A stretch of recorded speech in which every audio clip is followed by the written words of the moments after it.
Hello dear viewer and welcome to Tech with NK. My name is NK and today I'm going to show you how to download and install VS Code on your computer.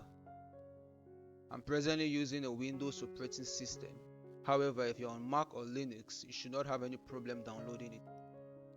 So I'll open my browser. I'm going to search VS Code. I'll click the first link and I have the option to download for Windows. If you're using a Mac, you can either choose to download for Mac OS or Linux. Since I'm on Windows, I'm going to choose this one. Click on it and my download has started. I'll just have to wait for the download to be completed. And it's done. Now I'll click on the link.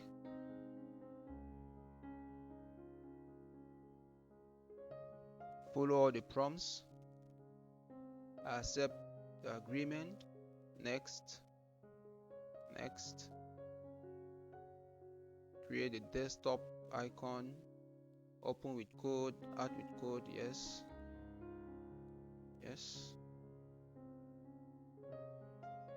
And now I'll just wait for it to finish installing.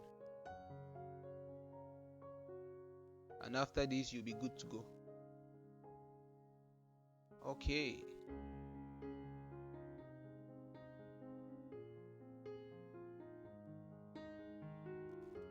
Now we see VS Code is set up and running on our computer. So, depending on programming language that you're familiar with, you just need to go to your extensions, the icon, the last icon, and download the extensions for your different programming language. Probably if I want to program with Python, a number of them are already popping up, so I can choose install and the Python extension is going to be installed. You can install Jupyter as well. If probably you program with HTML and I don't know, you do web development, you can search HTML and you choose the extension and install it. That's it for this video. Thank you for following up with me. Have a good day.